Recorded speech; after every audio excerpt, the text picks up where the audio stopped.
Hello, I'm Juana Ifrim. I'm lead editor at the Paypers, and it's a pleasure to welcome you to the Paypers exclusive video interview series. This edition spotlights a standout moment for the payments world. Gijs Boudewijn is the new chair of the European Payments Council. In our conversation, Gijs shares his vision for the future of European payments, reflects on current challenges, opportunities, and explains why is now the right time to work towards a more integrated and resilient ecosystem. Gijs, congratulations on your appointment. Thank you. How are you today? Well, I'm trying to retire, but it's not easy with all the excitement and payments still going on. Yeah. Okay. Well, with your extensive background, including leading the Dutch Payment Association and your key role at the European Banking Federation, you bring a wealth of expertise across both domestic and international payment issues. So, my first question is: what are your main objectives for the European Payment Councils, and what initiatives are you most excited to drive forward? But let me first say I'm extremely proud that I was elected in the first place, because I really see this position, if you've been working like me in payments arena in Brussels, in the European context, this is really the highest thing that you can achieve in my view, to help move European payments forward. So I'm extremely proud to be the successor of giants like Javier Navarrete, Santa Maria Navarrete and Gerard Hartzings, who were chairs before me. So it's a great honor in the first place. And I really hope that indeed, because I've been around in payments so long, that there is something I can contribute to moving European payments forward. The ambition, I of course have personal ambitions, but I think it's now about the EPC ambitions, because I'm only, of course, the independent chair, and it's not me who determines it. Is the board at large and the members that, of course, it is an association. It's the membership that determines what, by the end of the day, the ambitions of EPC are.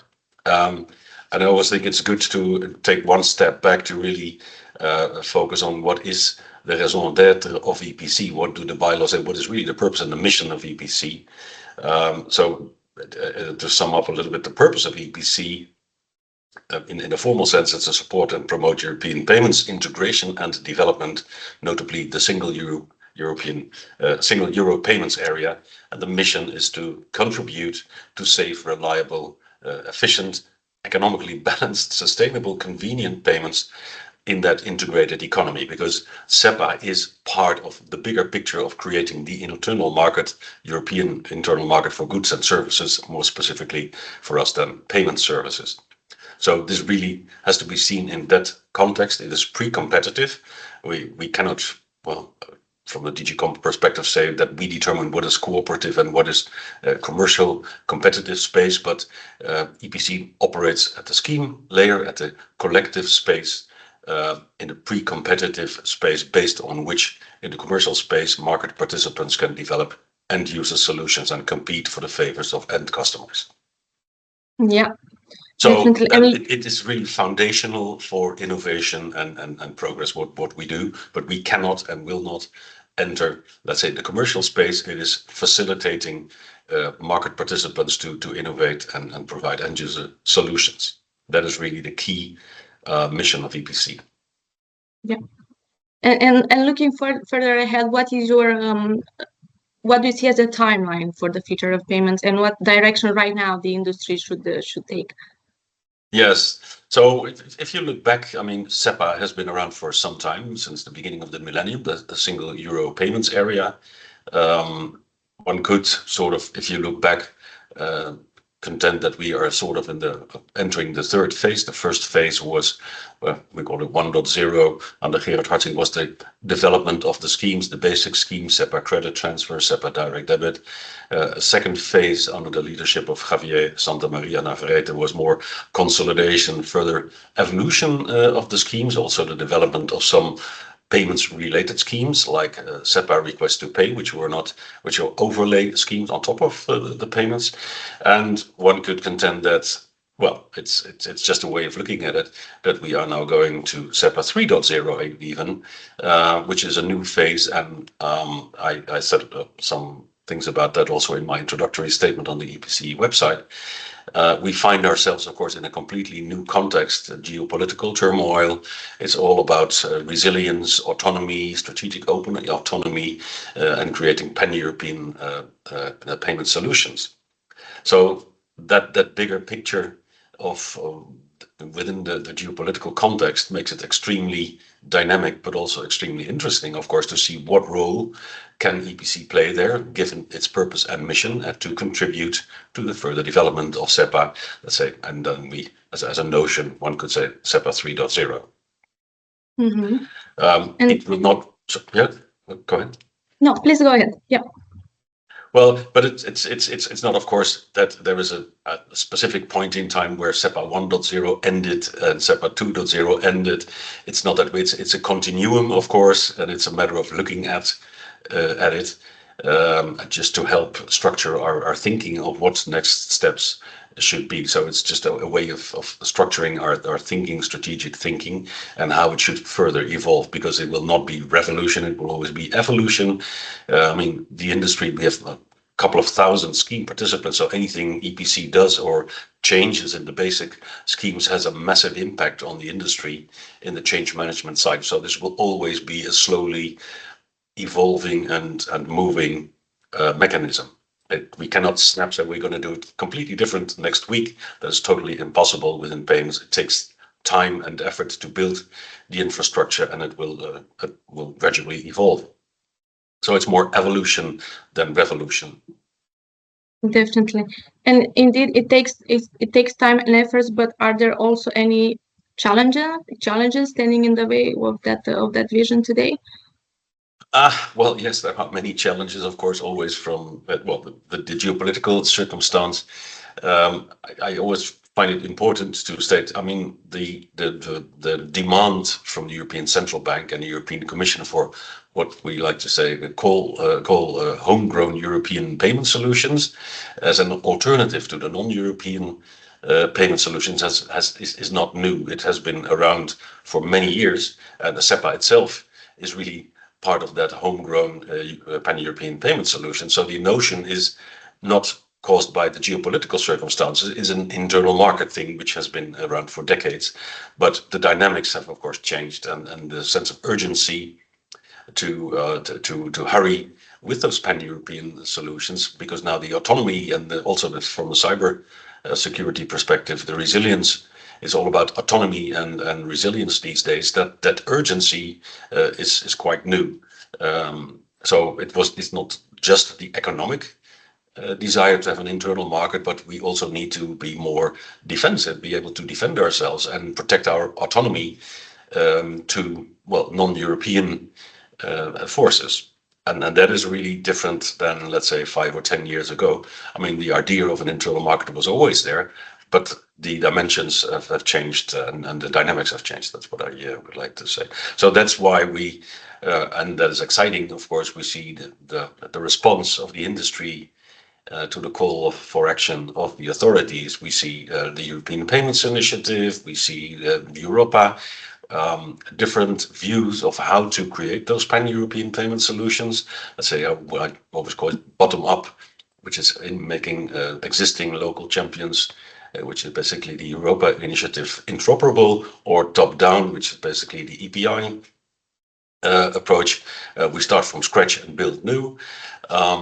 It is a bit of sometimes a religious discussion which one of the two is the right direction. I personally believe that both are okay, as long as they create European solutions. Then at least the payment volumes remain European, and by the end of the day we will probably see some convergence, but you can't say it's either EPI is the right way or Europa is the right way, and they've demonstrated that by saying, okay, we will also look into, let's say, how can we work together, how can we become interoperable. So I think everybody by now has concluded, as long as it's European, that's the most important thing, and then we need to be clever. But again, you also have a digital euro coming into play. Still the open question, will it become, when will it come, and what will it look like?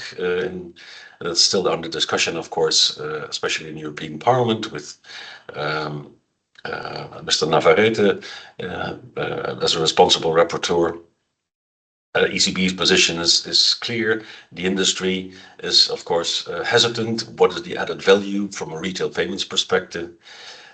So it remains to be seen. But if it comes, it will also need to fit in the payments ecosystem and should not compete too much with the private solutions such as EPI and Europa, which is a very difficult balancing act because the industry, the supply side, needs to do everything at the same time, and without being sure which strategy is going to be the right one. That's pretty frustrating for the industry at some times.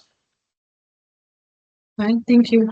And since you mentioned the EPI, Vero, Europa, and even the cross-border digital euro emerging, what criteria or benchmarks will determine whether these initiatives will actually serve as the foundation for, you mentioned SEPA 2.0 or even SEPA 3.0? Yeah, I thought about that question, but it's extremely difficult because if you want to determine success factors, it presupposes that you have a plan that sets those benchmarks or success factors. And I think that is precisely what is sort of lacking, that there is an overall roadmap, an overall plan with benchmark success factors saying in 10 years time, we want to have A, B, C, and D. That there are initiatives, but there is no overall coordination. And I expressed that also in my introduction on the EPC website. I personally believe we should have a sort of public-private partnership between the industry, the regulator, the central bank, the stakeholders, a complete new roadmap for the coming 5 to 10 years. What is it precisely that we are going to do as a European payments industry to create those resilient and autonomous pan-European payment solutions? And when will we need to do what volumes, by when, etc. So it's impossible to set concrete benchmarks. But first, I think we need a real integrated roadmap plan and see what realistic success factors and benchmarks might be. So I can't give any numbers, but the belief should be that at some point in time we will have full-blown, homegrown pan-European payment solutions that are at least as good as the non-European payment solutions by any standard. Probably will also include the European identity wallet. Might even, stable coins are coming up, but it's another new factor. Suddenly, the Genius Act from the US, suddenly now we have not only a digital euro, but also stable coins to take into the equation, which makes it even more complex because we have first to figure out what could it mean, might it mean from an EPC perspective for the EPC schemes. We don't know yet. So it only becomes more dynamic and more complex. But the lack of an overall view, an overall agreed pan-European roadmap plan is, I think, the biggest challenge we have. And the question is, how could we organize that? Who should take the initiative? Is it the Commission? Is it the European Central Bank? Is it both? So we all have the feeling that we lack such a plan, but nobody takes the responsibility. Apparently says, okay, I'm going to call the industry and the regulators together and say, guys, we need to make a plan. I think that's the biggest challenge. Right. Because if a plan provides clarity for both people that need to develop, need to invest, they need to have clarity on in which direction do I need to invest my resources, both in terms of people and money. So that, I believe, is a little bit the biggest challenge, that the unclarity we all have. We all have the feeling of we have to create pan-European payment solutions, but how and who and where and when. So it's a mix of clarity, collaboration, innovation, even regulation. Absolutely, and I always quote the first chair of the EPC, Gerard Hartzink. Cooperation and collaboration is key, and you have to understand it's not fixed in 1 or 2 years. It takes 5 to 10 years. So you need to realize that if you're in this, we're in this together. We're in this for the long haul. And Georg always said, united we stand, divided we fall. And that's one of the other challenges, to stay aligned for long enough to really build it and make it work. And you can only do that if you have a roadmap and a plan. Definitely. And if you look a few years ahead, what changes, what positive changes do you hope to see in the European payments landscape? Developments that basically would make you most proud to have been part of this journey. Yeah, of course, coming back, so I have strong personal views back to the EPC, because a lot of what I said is a little bit my personal conviction grown over the years. Of course, now is what can the EPC contribute to that? As I said, it is an enabler in the infrastructure layer, building the basic building blocks to enable such pan-European payment solutions. So from that perspective, I believe that the EPC can absolutely have a massive contribution in the fraud fighting domain, exchange of fraud information. We're working on that because fraud is one of the biggest problems. So not cyber threats from, let's say, state actors, but the real good old criminal cyber crime and fraud. As a basic building block for those homegrown pan-European payment solutions at the point of interaction, physical retail, but also e-com, it has to be based on instant payments. So instant payments at the point of interaction is one of the hot topics. That is the basic building blocks that we need to develop that further. Yet last week, the 9th of October, was of course a very important date when the instant payments regulation and verification of payee came into force. It is a massive success. He said, but I didn't read anything in the news about it. Exactly, that is why it's a massive success, because it's no news. The industry pulled it off, almost the impossible to implement and be compliant with the instant payments regulations and verification of payee, which is a massive effort and a massive success. And the best measure of success is that the customers probably didn't notice much about it. Another thing that is coming up is the cross-border part, so Europe connecting to the rest of the world. Especially the OCT Inst scheme, the one leg out transactions, where we have our EPC scheme. Pilots are going on in certain corridors, especially between Spain and Brazil already. Transactions are taking place, so it's also looking at the borders of SEPA, where SEPA meets non-SEPA, where can we contribute? That's more the G20 objectives that are becoming more and more important. And I have a personal let's say, ambition still for also the open banking part. We have the SEPA payment account access scheme of the EPC, which is not a huge success yet, but I do believe that is the pan-European open banking solution, which is mandatory anyway, because currently under the old PSD2, but it will still be mandatory under the new payment services regulation.